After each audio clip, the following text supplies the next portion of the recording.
Bonjour à tous, je m'appelle Estelle Abou et je vous souhaite la bienvenue sur Réel.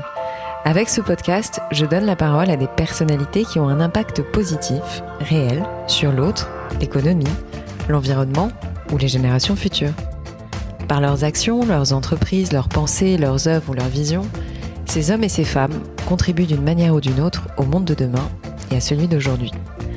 Si vous aimez le podcast et que vous voulez me soutenir dans ma démarche, la meilleure manière de le faire, c'est de vous abonner, de mettre 5 étoiles à l'épisode, de le commenter ou encore d'en parler autour de vous sur les réseaux sociaux et dans la vie réelle. Alors je vous souhaite une très bonne écoute et on y va. Hello à toutes et à tous. Avant de vous plonger dans le nouvel épisode, je voudrais vous parler de mon plus récent coup de cœur, celui que j'ai eu pour le travail de Marine de Quentin, illustratrice et directrice artistique indépendante engagée. Et croyez-moi, ses créations filent la pêche et le sourire. Biberonnée à la créativité, à la couleur et au design, Marine a fait des études de direction artistique et de graphisme. Elle a créé ensuite un studio de graphisme et s'est lancée dans le dessin toute seule. Et elle a super bien fait. Grazia la repère très vite pour illustrer ses éditos et à partir de là, s'enchaînent des contrats avec des marques de mode et de beauté ultra connues comme Hermès, Glossier, Caudalie, Phyto, Maison du Monde, Olidermy et plein d'autres. Et alors là, elle devient littéralement une star sur les réseaux sociaux. Ses dessins sont tout simplement canons, ils collent à l'air du temps, ils sont toujours ultra positifs, dégagent de bonnes vibes avec autant de douceur que de couleurs ultra pop et féminines. Je ne sais pas comment elle fait, mais elle est capable de retranscrire une humeur, une envie, une réflexion ou une actualité. Depuis 2019, elle met ses valeurs d'engagement, d'inclusivité et d'éco-responsabilité au service de son travail et ne collabore désormais qu'avec des marques engagées. Marine est donc une Sustainable Illustrator qui retranscrit avec douceur et engagement le monde qui nous entoure. Elle fait tout, visuel pour éditorial, conception numérique, affiches, couverture de livres et peinture. Et devinez quoi, elle a accepté de faire le nouveau logo de Réel. Alors rendez-vous sur le compte de Marine de Quentin et sur celui de Réel pour me dire ce que vous avez pensé du nouveau logo. Et sans plus tarder, on passe à l'épisode avec Hortense Deroux. Hortense, merci beaucoup d'avoir accepté mon invitation dans mon podcast. Je suis ravie de te recevoir à plusieurs titres, mais je vais te demander, comme à tous mes invités, de te présenter si ça ne te dérange pas, autant personnellement que professionnellement. Merci beaucoup de ton invitation, Estelle. Je suis ravie d'être là. Écoute, moi, je m'appelle donc Hortense Deroux, j'ai 40 ans, je suis mariée et j'ai 3 enfants. Ouais. Une fille de 11 ans et 2 garçons de 9 et 5. À côté de ça, donc j'ai une autre activité, ma vraie activité professionnelle, c'est que je suis avocat depuis une quinzaine d'années, associée dans un cabinet qui s'appelle Ashurst, qui est un cabinet d'affaires international, et moi je m'occupe de contentieux civil commercial, donc pour tout ce qui est contentieux un peu complexe, on va dire, du droit des affaires. D'accord. Voilà, je plaide. Et puis à côté de ça, il y a 3 casquettes en fait. Et la 3e casquette qui est très importante aussi, c'est mon activité bénévole. J'ai depuis de nombreuses années un engagement sur les sujets féminins. Et donc depuis 2018, je suis la présidente de Grandes Écoles au féminin, qui est une association qui œuvre pour la place des femmes dans la sphère professionnelle. Qu'est-ce qui a fait, alors on va parler bien entendu de cette association, c'est une association, n'est-ce pas ? Oui, c'est une association. Qu'est-ce qui a fait dans ton parcours que tu aies eu envie de t'engager en fait sur cette cause-là ? Alors, c'est arrivé assez naturellement à ma sortie d'école. En fait, j'ai un parcours classique maintenant pour les avocats d'affaires. C'était l'école de commerce. Voilà, c'est-à-dire que j'ai fait du droit et après j'ai fait une école de commerce. Et je suis arrivée, et je dois avouer qu'en fait... si tu veux, l'enseignement que j'ai eu à la fac m'a pas du tout emballée. Après, tu vois, mon bac, j'ai pas voulu aller en prépa. Voilà, j'ai voulu aller à la fac. Je voulais faire du droit, mais je n'ai pas du tout aimé la manière dont on enseignait le droit. Et donc, j'ai eu besoin de partir assez vite. Donc, je suis partie en fait d'abord à UCL en Erasmus en licence. Et j'ai trouvé ça génial parce que tu avais une manière d'enseigner qui était beaucoup plus proche des étudiants, beaucoup plus pratique. Tu t'appropriais les concepts au lieu d'avoir quelqu'un qui te les annonnait. Tu vois, dans des amphis de 900 personnes. Enfin, moi, j'aimais pas ça. Donc voilà. Je suis rentrée à Paris, j'ai fait ma maîtrise parce qu'il fallait faire une maîtrise. Et puis très vite, j'ai voulu... je cherchais un moyen de faire autre chose. Et ça m'avait même un peu éloignée du droit, vraiment. Et donc, c'est pour ça que j'ai présenté Sciences Po et les écoles de commerce. Et donc, j'ai eu le concours d'HEC, je suis rentrée en 2e année. Et là, j'ai eu une découverte, une découverte un peu de de l'autre, voilà, de l'altérité, du fait que tu avais d'autres parcours, enfin que c'était moins uniforme en fait que ce qu'on avait à la fac, une plus grande richesse humaine.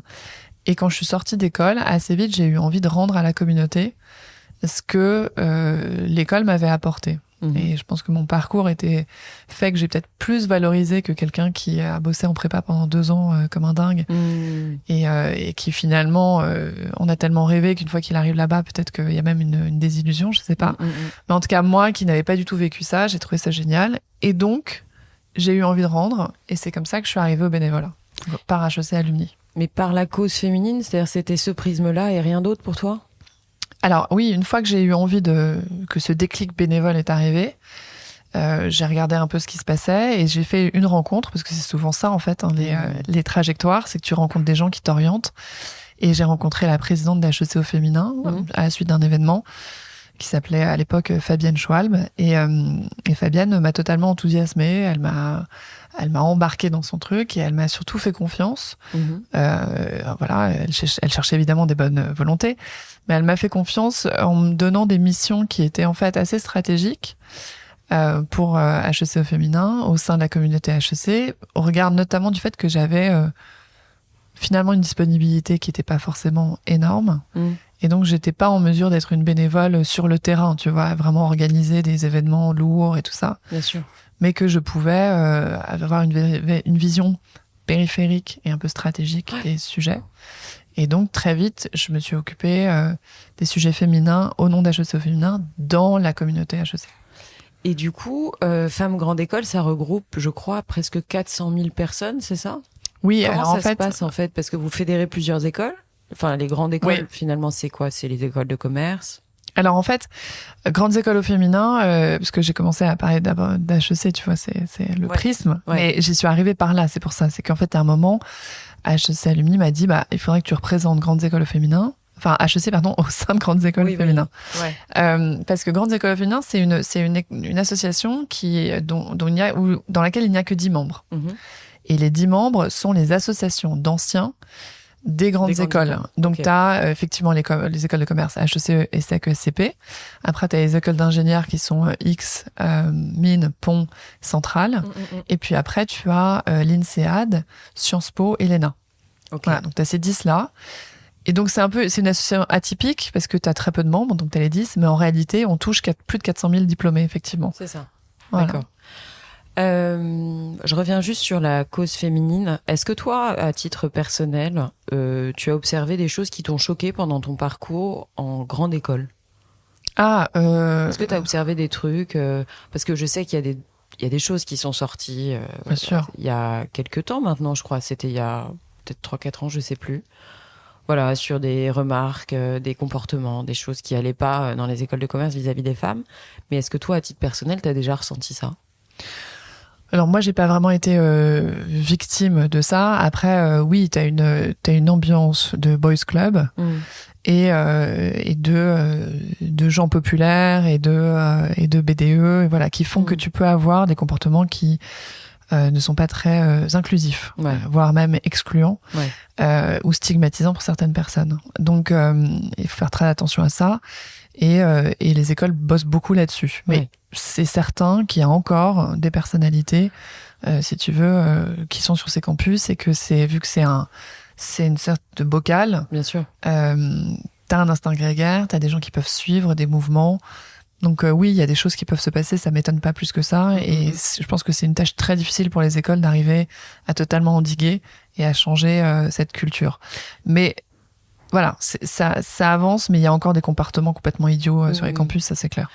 Je voudrais qu'on parle un peu de l'action en fait de l'association. Qu'est-ce que vous faites concrètement ? Alors concrètement, donc c'est une association qui a pour vocation, qui est vraiment un think tank. Voilà. D'accord. Donc l'ADN de GEF, c'est les études. Ça fait 20 ans maintenant, parce que c'est notre anniversaire cette année. Depuis 2002, qu'il y a des études qui sont conduites tous les 2 ans et demi, parce que c'est une activité totalement bénévole pour tout le monde, donc on n'a pas énormément de moyens. Mais on fait des études qui sont très sérieuses et quali, et on est accompagné par des institutions comme BVA, tu vois, pour nous épauler, et qui ont un grand retentissement quand même parce que on interroge notre base, donc ces 400 000 diplômés, qui sont représentatifs d'une sorte d'élite. Il ne faut pas avoir peur du terme, enfin en tout cas de gens qui ont toutes les cartes en main de pouvoir par la suite. C'est un peu pour ça d'ailleurs que vous prenez votre source dans les grandes écoles, c'est parce que vous êtes censé vous adresser à des gens qui vont certainement être alors malheureusement ou pas, hein, mais après c'est un grand débat, mais qui sont censés être à des postes de direction, de présidence, etc. Tu parles à une population qui normalement a toutes les cartes en main et représente normalement effectivement un gros pourcentage de ce que vont être les dirigeants plus tard. Ce qui était intéressant, c'est que les premières études, et pourquoi elles ont été conduites, c'était vraiment pour faire le constat, et c'est comme ça que Jeff est né, c'est faire le constat des problèmes en fait et des inégalités de traitement. Et ce qui était intéressant dans ces premières études et ces premiers constats, c'est que cette population féminine qui avait toutes les cartes en main, qui avait donc coché toutes les cases de notre fameuse société française qui te demande de passer par tel parcours, tout ça, avait quand même des problèmes dans leur carrière, étaient bloqués, avaient le plafond de verre, avaient des inégalités salariales, des inégalités d'avancement. Donc ça, c'était les premières études qui étaient vraiment sur le constat et qui ont eu un gros retentissement puisque c'était un sujet, il y a 20 ans, qui était encore assez pionnier. Personne n'en parlait. Aujourd'hui, on en parle beaucoup plus. Et surtout sur une population de gens extrêmement qualifiés, où tout le monde pensait qu'il n'y avait pas de sujet, en fait. Et en réalité, même sur ces personnes très qualifiées, il y avait un vrai sujet. Et donc, l'objectif de Jeff, c'est vraiment de travailler sur un échantillon donc atypique, mais qui permet d'éveiller les consciences peut-être de manière un peu plus forte et un peu plus rapide. Parce que s'il y a des problèmes à ce niveau-là, j'imagine bien que dans la société, c'est en fait amplifié beaucoup plus. Bien sûr. Donc ça, c'est la première action. Ouais. Après, il y a 2 autres volets. Il y a un volet transverse qui est évidemment le travail qu'on fait avec les ministères, le gouvernement, le lobbying, en fait, entre guillemets. Ouais. Et puis sinon, des actions très concrètes. Depuis plus de 10 ans maintenant, on fait des petits déjeuners avec les hommes et les femmes qui comptent dans l'économie, dans le monde, enfin dans la société. Donc ça peut être des philosophes, ça peut être des dirigeants du CAC 40. Hier matin, c'était Sabine Roux-Bézieux, qui est la présidente de la Fondation de la Mer. Donc voilà, sur le sujet de l'écologie, de l'océan. J'ai vu, ouais. Donc voilà, des rencontres qui sont là pour... À nouveau, ça a un peu évolué. Il y a 10 ans, c'était pour éveiller les consciences de ces patrons et de ces dirigeants. Aujourd'hui, c'est plus pour inspirer et donner des bonnes pratiques aux personnes qui viennent et qui sortent du petit déjeuner Jeff. J'espère, en se disant, si ça a marché dans telle boîte, je peux le faire chez moi. Tiens, je suis sortie avec cette idée-là, ou au contraire, ça m'a inspiré. Hier, tu vois, il y a plein de gens qui ont été inspirés et qui ont dit, ça me donne envie de lancer tel projet. Voilà. Ça, c'est le deuxième axe. D'accord. Et après, le troisième, pardon. Non, vas-y. Le troisième, c'est l'entrepreneuriat au féminin. Donc, on a un week-end de hackathon dédié à l'entrepreneuriat au féminin qui aura lieu au mois de mai, là, cette année, 14 et 15 mai. Okay. Et donc, on est le seul hackathon, enfin, jusqu'à l'année dernière, on était le seul hackathon dédié aux femmes qui n'a pas de critères de développement de la boîte. Donc, t'as pas besoin d'être en seeds ou au contraire d'être plus développé. D'accord. Tu peux arriver soit avec une page blanche. À l'inverse du Galion.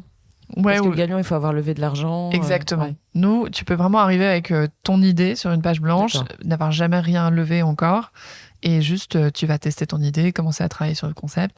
Et on a, en équipe, enfin. En équipe, un hackathon où en fait, t'as le seul critère, c'est d'avoir une femme porteuse du projet. Et t'as une trentaine de candidates, si tu veux, qui se présentent au début du week-end. T'as un premier jury qui fait la sélection de celles qui vont passer les 5-6 idées porteuses, enfin peut-être 10 idées porteuses. Tous les autres restent le week-end, s'agrègent autour d'un des projets. D'accord. Tout le monde travaille pendant 48 heures avec les mentors qu'on a, les coachs et tout ça. On a un écosystème maintenant qui est super autour de ça. Ouais, c'est génial. Et à la fin, tu as un jury final où donc tu as les pitchs de celles qui ont bossé tout le week-end. Mais qui peut participer à ça ? Toutes les femmes. N'importe qui. À n'importe Même si qui. t'as pas fait une grande... Ah oui, c'est ouvert à tout le monde. Et on a des profils hyper variés. Ça va de l'étudiante de grande école, où là, tu t'attends un peu à avoir cette population, à au contraire des femmes beaucoup plus mûres qui sont en deuxième partie de vie professionnelle. qui sont en reconversion ou qui sont encore en poste mais qui veulent tester une idée. Il faut communiquer sur ce truc, c'est génial. Mais on communique, mais c'est grâce à toi, il y aura encore plus de gens qui sont au courant. Ah ouais, vraiment, et la prochaine édition est le 14 et 15 mai. Donc là, vous avez bouclé les dossiers ou Non, là, on lance les inscriptions. Les candidatures, ouais, ok. Donc, faut regarder sur le site de Jeff. Ça s'appelle le Jeff Startup. Génial. C'est canon et ça a lieu à l'espace Léonard dans le 12e. Donc, c'est hyper sympa en plus. C'est hyper joli. Donc, top. Ouais, c'est top. Petite question un peu pratique. Tu me disais que vous aviez pas beaucoup d'argent, mais c'est-à-dire que les alumni ne cotisent pas comme quand tu fais partie d'une école de commerce, tu peux cotiser à l'association des anciens. Mais là, du coup, vous n'avez pas de remontée de cet argent-là? Comment vous avez zéro argent? Ouais, alors pendant très longtemps, les zéro argent, c'était le deal en fait avec les assos d'anciens qui ont accepté, parce que c'est quand même particulier. On est le seul véhicule où tu as ces 10 écoles qui parlent ensemble d'une même voix. C'est vraiment assez atypique. C'est bien. Et donc le deal de départ, c'était on vous autorise à faire ça, à utiliser la puissance des réseaux, mais vous débrouillez comme vous pouvez, quoi. Et puis au fur et à mesure, nos partenaires, si tu veux, ont tous maintenant des contraintes de plus en plus fortes budgétaires. Donc tous les sponsors qu'on a pour nos événements, si tu veux, les budgets se sont réduits. Donc effectivement, on n'a aucun budget de fonctionnement. J'ai pas de permanent, j'ai rien du tout. J'ai que des bénévoles. Et c'était un des objectifs quand je suis devenue présidente, c'était d'arriver à obtenir quand même une petite cotisation de nos membres, de nos 10 membres. Bien sûr. Et donc, depuis l'année dernière, ça y est, c'est fait. D'accord. Donc maintenant, on aura quand même cette petite souplesse, ce petit matelas qui fait que on n'est pas en stress financier quand on fait nos actions. Et ça, c'est quand même plus confortable. Ok. Mais vous êtes toujours en recherche de sponsors, etc. Mais oui, tous mes événements, en fait, sont sponsorisés. Je fais jamais un événement sans sponsor. Ok, top. Ouais. Donc, appel à candidature également pour le sponsoring. Exactement. Je voulais te parler des écoles d'ingénieurs parce qu'en fait, là, j'ai vu passer beaucoup d'articles sur déjà l'ENA qui attire de moins en moins de monde de manière assez globale.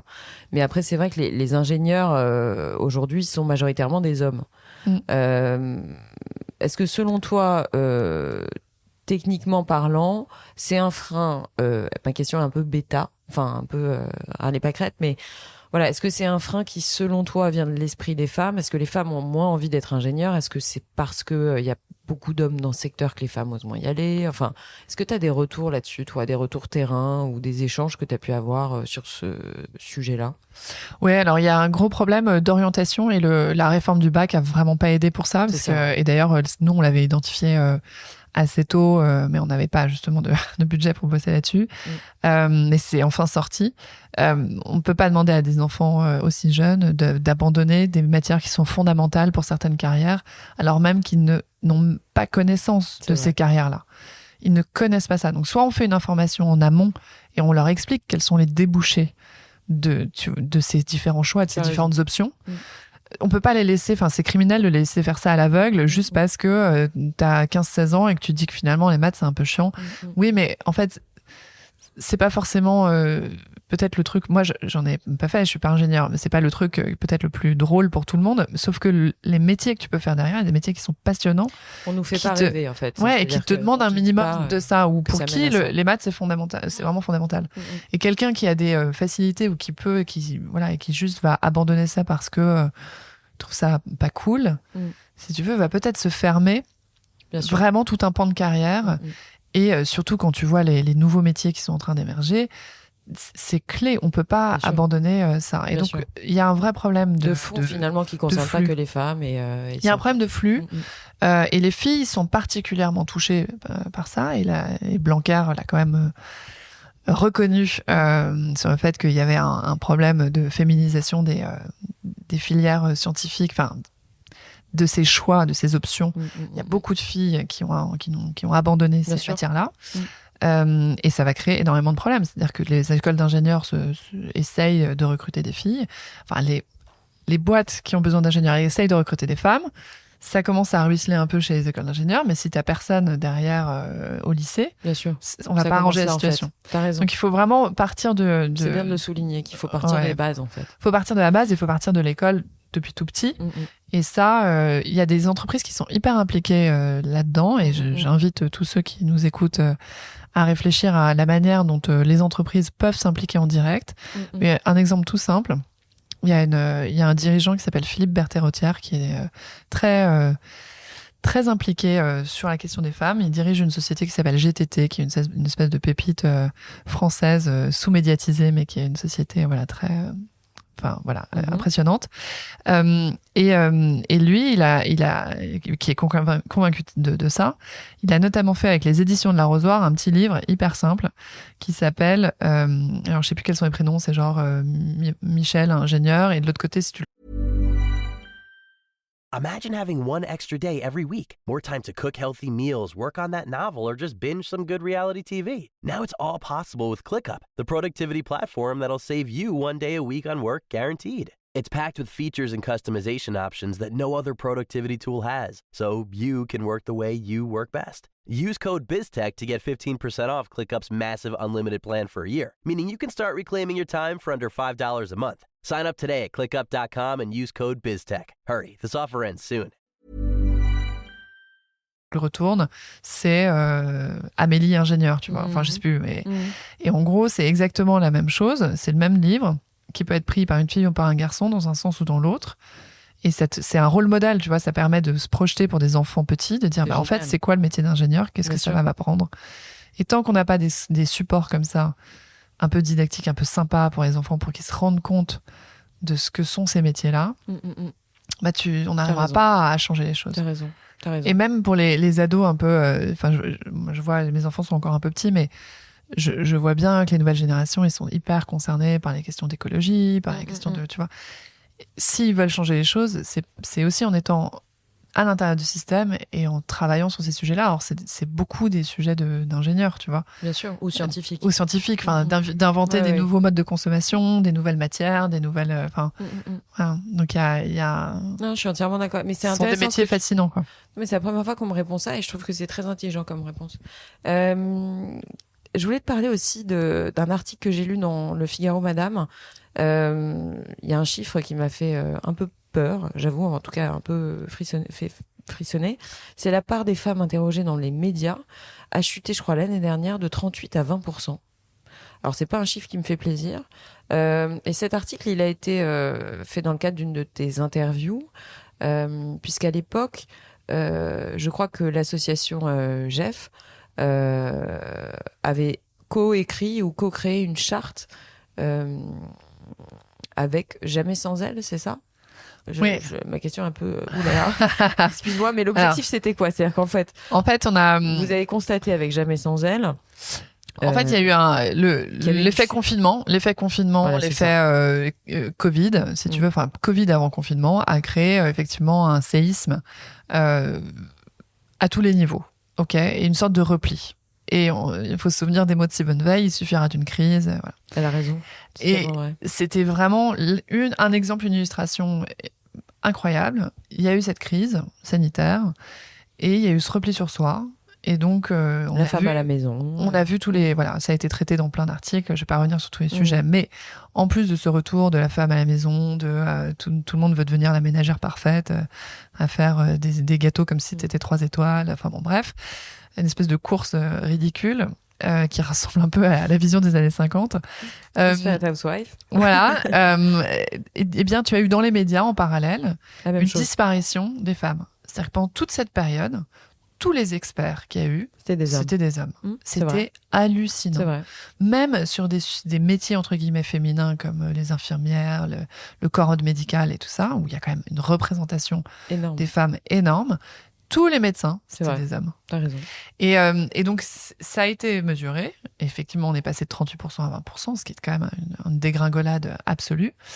Et suite à ça, on a effectivement initié une démarche pour créer une charte, qui est la charte GEF pour les diplômés de l'enseignement supérieur, où on s'est engagé, on demande à nos signataires de prendre 3 engagements.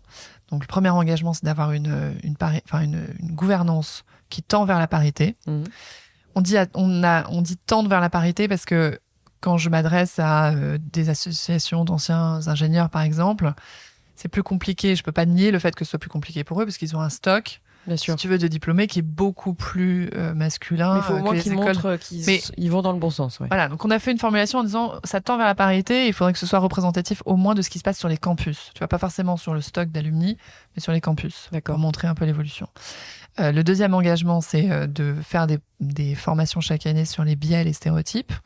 Et le troisième engagement, c'est effectivement d'organiser le fait qu'il n'y ait pas de panel sans qu'il y ait au moins une femme. À partir du moment où tu as 3 intervenants, tu as forcément une femme.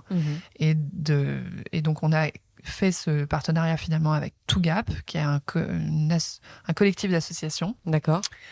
Qui regroupe beaucoup d'associations de femmes du secteur privé et du secteur public. D'accord. Et qui a créé une base d'expertes qui est vachement bien foutue. Donc, c'est la base d'experts 2Gap. Et donc, on a fait dans cette charte... 2Gap, ça s'écrit comment? C'est écrit 2. Oui, c'est et ça. après, gap comme un gap en anglais. Ok.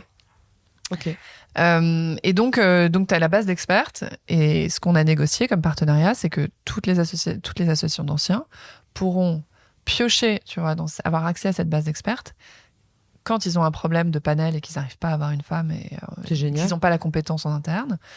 Et aussi, ils pourront mettre leurs expertes dans la base.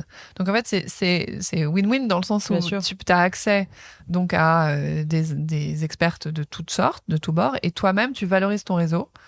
Donc, je sais pas, moi, si je suis l'association des anciens des ponts, je peux mettre toutes les femmes mais ça aussi, ingénieurs. Que les chaînes de télé et les médias le fassent finalement. Exactement. Parce qu'aujourd'hui, ils ont une tendance à aller récupérer un gars qu'ils ont vu dans une télé pour le faire... Parce que c'est ça aussi. Exactement. Il y a une sorte de mécanisme dans la recherche d'invités ou d'experts qui est presque automatisé parce que bon, ça va très vite. Donc ça va très vite. Ils parlent le temps de réagir, mais s'ils sont au courant qu'il y a ce genre de base de données, entre guillemets, ça peut être intéressant. Mais je suis étonnée. Alors peut-être que je suis complètement à la masse, mais tu vois, j'apprends plein de choses avec toi. J'étais pas du tout au courant de tout ça. Non, mais alors, donc 2Gap, c'est effectivement cette base-là. Et après, tu as aussi, il y a Vox Femina aussi, qui est une initiative de ce type-là Vox Femina, aussi. je connais. Voilà. Donc il y a eu plusieurs initiatives. Nous, on a fait le partenariat avec 2Gap parce que Jeff est membre de 2Gap et que donc c'était assez naturel. Voilà. Et donc on a lancé la signature de la charte depuis quelques mois. Okay. Et j'ai déjà plusieurs signataires, à la fois des anciens membres, associations d'anciens membres de Jeff, mais aussi des associations d'anciens extérieurs. Ok. Parce que c'est ouvert à tout le monde. Ok. Hortense, on est entre 2 tours quand on enregistre. Là, on est le 12 avril. Tu me parlais tout à l'heure du 3e volet de l'association qui était plus axé sur le lobbying. Ouais. Qu'est-ce que tu demanderais là si tu rencontrais le prochain président de la République ou la prochaine, enfin, j'ai envie de dire, si tu avais 3 mesures, 2 mesures, 1 mesure même, quelque chose que tu veux vraiment faire passer, voilà, comme demande en fait, tout simplement. Alors après, est-ce que c'est un projet de loi, une proposition de loi, je ne sais pas, mais qu'est-ce que tu demanderais? Alors j'ai une mesure en fait, enfin une demande principale, c'est en fait de créer une autorité, un peu sur le modèle de l'AFA, l'autorité française anticorruption, qui aurait pour mission, si tu veux, de surveiller l'application des textes sur les sujets de parité. Déjà existants en plus. Déjà existants. Ouais. Hein, je suis pas forcément pour... La loi X1 était une superbe étape. Il fallait le faire. Moi, je suis très pro-quota, donc j'ai pas de problème à... Voilà, je trouve que les instruments législatifs sont importants. Elle était dans le podcast, hein, Marie-Pierre. Ah. Voilà, je trouve que les instruments législatifs sont très importants, mais je suis avocat. Et donc, je sais que il faut des lois, mais il faut aussi des sanctions. Et il faut les faire respecter. Et donc, si... Pour moi, on a déjà des dispositifs qui existent et qui ne sont pas appliqués. Il y en a beaucoup, ouais. Il y en a beaucoup, en fait. Même dans le Code de commerce, il y a des dispositions qui existent. Et elles ne sont pas appliquées. Il y a une méconnaissance aussi de la part des gens. Enfin, tu vois, il y a aussi une part de communication qui n'est pas faite. Parce que je crois que beaucoup de gens méconnaissent le droit ou les nouvelles lois, etc. Oui, tout à fait. Mais donc, tu pourrais avoir, c'est typiquement le rôle de l'AFA pour l'anticorruption, un rôle d'accompagnement, tu vois, et un rôle de sanction aussi, et de contrôle. Et donc ça te permettrait d'avoir, je pense, enfin, ce serait une mesure forte pour montrer que... Mais ça paraît fou qu'il n'y en ait pas, en fait. Oui. C'est ça qui est, quand Surtout tu m'en parles, ça semblerait logique, si tu veux, que ça existe déjà. Et qu'il y ait quelque chose de transverse, tu vois, que ce soit pas d'un côté, qu'il n'y ait pas de guerre entre les ministères si tu veux, sur ce sujet, voilà, et qu'il y ait une saine concurrence, on va dire, une saine émulation, et qu'il y ait une autorité indépendante là-dessus. Parce que Macron avait dit que c'était une des grandes causes du quinquennat. Il a fait des choses, je dis pas qu'il a rien fait, au contraire, mais ça aurait été quand même incroyable. Si tu veux d'arriver à faire cette autorité, ce serait génial.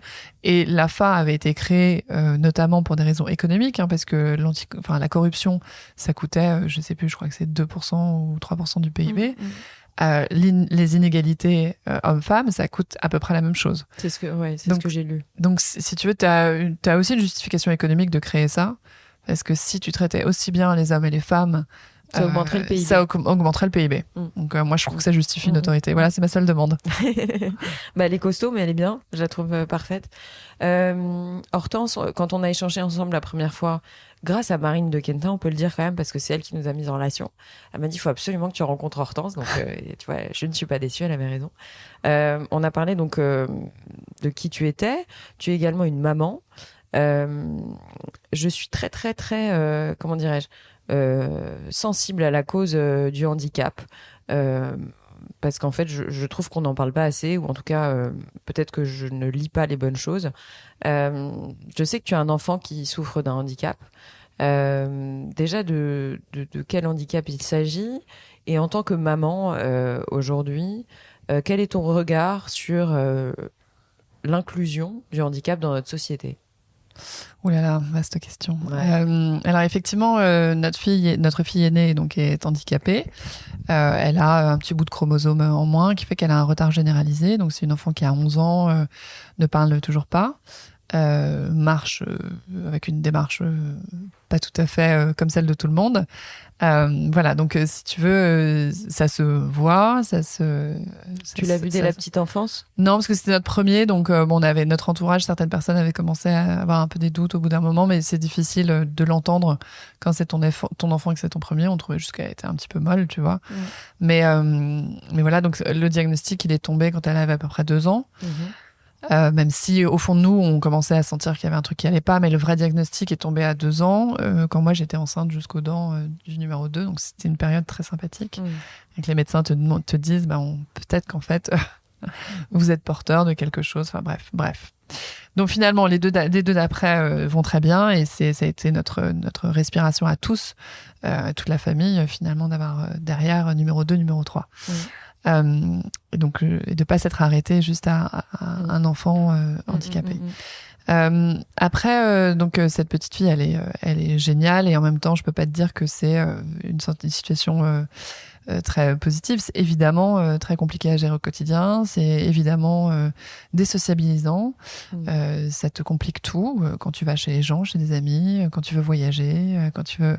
Donc on peut pas, on peut pas te dire. Enfin, je fais pas partie des gens totalement illuminés en disant c'est la meilleure chose qui me soit arrivée dans ma vie. Franchement, je peux pas dire ça, et je dis à tous les parents, parce que c'est pas que les mères qui m'écoutent, qu'il faut aussi savoir dire que c'est difficile, et pas juste s'enfermer dans des postures de c'est un enfant merveilleux qui m'a appris beaucoup de choses. Certes, mais c'est quand même difficile. Bien sûr. Faut être réaliste, en fait. Oui, il faut être réaliste là-dessus, et assumer le fait que Bien c'est sûr. dur. C'est sûr. vraiment dur. Ouais. Après, la place dans la société du handicap est effectivement très compliquée.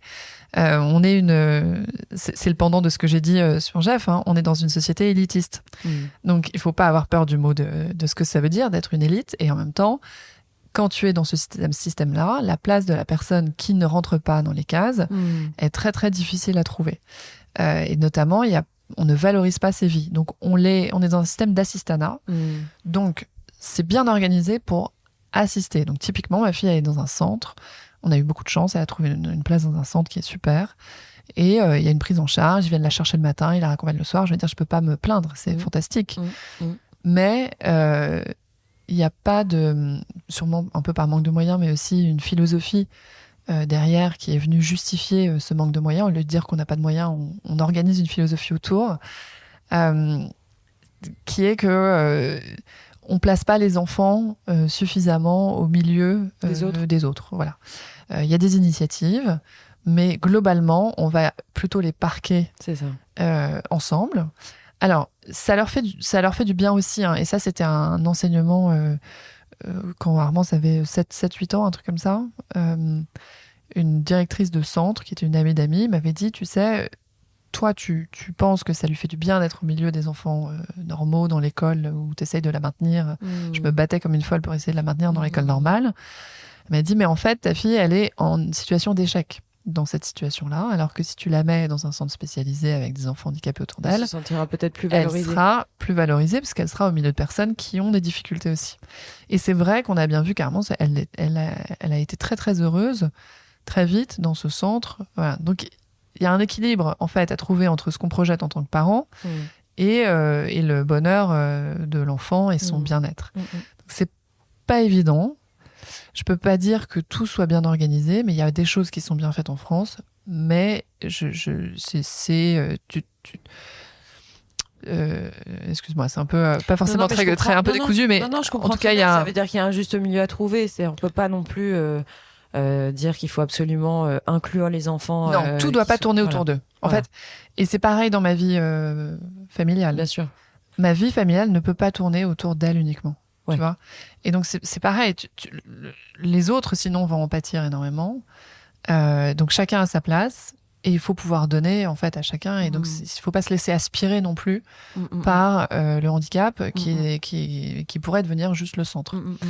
Mais moi j'ai vécu des trucs un peu durs en tant que mère, notamment quand elle était petite avec des. T'as des associations qui t'ont soutenue dans ce. J'ai pas vraiment cherché. Non, t'as pas cherché. Non, parce qu'après moi j'ai mes propres ressorts et je veux dire peut-être que je suis mieux équipée, mais c'est vrai que quand à 2 ans et demi, à 2 ans, elle avait son diagnostic et qu'il y a des gens dans des centres spécialisés qui m'ont dit bah vous allez arrêter de travailler. Tu vois, ils ont jamais dit ça à mon mari. C'est incroyable. Et pourquoi moi je devrais arrêter de travailler? Bah non, moi c'est pas mon métier de m'occuper d'un enfant handicapé. Moi je suis une maman, mais en fait je suis pas une professionnelle du soin ou du handicap. Moi je suis une avocate. Donc voilà. Et ça a été. Donc moi j'étais bien armée. Moi j'ai su dire bah non, pas du tout, et rembarrer les personnes qui m'ont dit ça. Mais forcément ça te fait un peu douter. Et quelqu'un qui est un peu plus fragile a tendance à y aller. Ça peut être terrible parce que pour le coup là tu t'enfermes complètement dans un truc. Et tu t'arrêtes de vivre. Et tu t'arrêtes de vivre. Donc, ce qui peut être aussi nocif pour ton enfant. Ah mais bien sûr, parce que tous les enfants qui sont handicapés ou non ont besoin d'avoir des parents équilibrés et heureux dans leur vie. Donc c'est évident. Merci pour ta transparence et ta sincérité et surtout pour ton apport. Parce que je pense que tu dis des choses importantes qui sortent un peu de ce qu'on peut lire ou entendre et c'est important. Hortense, je vais te libérer parce que je sais que tu es très très prise dans 4 minutes. La fin de mes interviews est toujours la même. Je leur demande à mes invités un coup de cœur, un coup de gueule et leur vision de la France. Oh là là. Il y en a qui mixent tout en même temps, mais après t'es pas obligé d'en avoir. C'est un coup de cœur, je sais pas, ça peut être un livre, un film. Pas de coup de cœur. Un coup de gueule, c'est quelque chose que tu as envie de dire, une expression. Et vision de la France, c'est un peu compliqué parce que tout le monde, là, depuis 1 an, me parle que de politique. Ah non. Mais c'est pas forcément politique. Non, écoute, coup de cœur, je peux pas dire que ce soit... c'est un instant T, on va dire qu'aujourd'hui... voilà, mon coup de cœur, je dois avouer qu'hier, ma rencontre avec Sabine Roux de Bézieux, si tu veux, a été... une révélation. C'était une femme absolument je voulais y aller extraordinaire, en fait, hyper accessible. Elle a fait un truc que aucun de mes invités ne fait d'habitude, et c'est typique, si tu veux, d'une femme qui a une carrière très riche et avec des secteurs très variés. Elle est arrivée à 8h10, le truc commençait à la demi, mais on fait toujours un accueil à partir de 8h, et elle s'est présentée à tout le monde, tu vois. Elle est allée voir les gens un à un. Ouais, elle s'est présentée. Les gens se sont présentés, on parlait avec elle. La classe. Ouais, tu vois ce que je veux dire? Enfin voilà, donc ça, si tu veux, c'est une démarche. Et avec elle, en préparant le petit déjeuner, on avait parlé de la notion de rôle modèle, et elle m'avait dit j'y crois pas trop moi en rôle modèle. Je me suis souvent construit en opposition à. Et je trouve que voilà, hier j'ai quelqu'un qui m'a inspirée, tu vois, rien que dans ce comportement vis-à-vis de l'autre. Bien sûr. Voilà, ça c'est mon coup de cœur du jour. Top. Après, coup de gueule, tu peux ne pas en avoir, hein. Il y a plein de gens qui n'en ont pas. On peut faire motus. Hein. Non, pas vraiment. Je veux dire que je vais grouper ça avec la vision de la France. Je trouve qu'il faut se responsabiliser et j'en ai un peu marre. je vais pas parler politique, mais j'en ai un peu marre des gouvernements qui déresponsabilisent les gens. Voilà. Et je pense que d'une société qui déresponsabilise un peu les gens. Moi, je pense qu'on est tous des adultes et on a besoin de prendre nos responsabilités. Et donc, il faut pour ça nous laisser une sorte de liberté. Donc, je suis plutôt pour une société où tu es libre et en même temps, prends tes responsabilités. Et cet espace de liberté te permet de respecter l'autre. Et en fait, je pense que enfermer les gens dans trop de cadres crée des frustrations et derrière tu ne peux pas respecter l'autre quand tu es toi-même frustré, tu vois. Et donc si toi t'es libre, je pense que c'est ça, c'est ma vision, et pour moi ça permettrait de gommer, si tu veux, pas mal de friction, de stéréotypes, tous ces carcans qui, il me semble, enferment beaucoup de gens dans des rôles et dans des frustrations et qui biaise le jeu. Voilà ma vision. Écris un bouquin, Hortense. Moi, je pense que tu as des choses à transmettre. Merci beaucoup de m'avoir consacré du temps. Je suis ravie de t'avoir reçu et très bonne continuation. Merci Estelle. Salut Hortense. Voilà les amis, c'est la fin de cette interview, j'espère qu'elle vous a plu. Si c'est le cas, n'oubliez pas de partager l'épisode via les plateformes d'écoute comme Acast, Apple Podcasts, Spotify ou votre application de podcast préférée. Le partage et la notation du podcast sont super importantes pour moi, donc je compte sur vous pour mettre des étoiles et des commentaires là où c'est possible. Pour vos suggestions d'invités, n'hésitez pas, je suis joignable sur le compte Instagram du podcast, Réel Podcast. Merci encore à toutes et à tous d'être de plus en plus nombreux à écouter Réel et à très vite pour un prochain épisode. Imagine having one extra day every week. More time to cook healthy meals, work on that novel, or just binge some good reality TV. Now it's all possible with ClickUp, the productivity platform that'll save you one day a week on work guaranteed. It's packed with features and customization options that no other productivity tool has, so you can work the way you work best. Use code BizTech to get 15% off ClickUp's massive unlimited plan for a year, meaning you can start reclaiming your time for under $5 a month. Sign up today at ClickUp.com and use code BizTech. Hurry, this offer ends soon.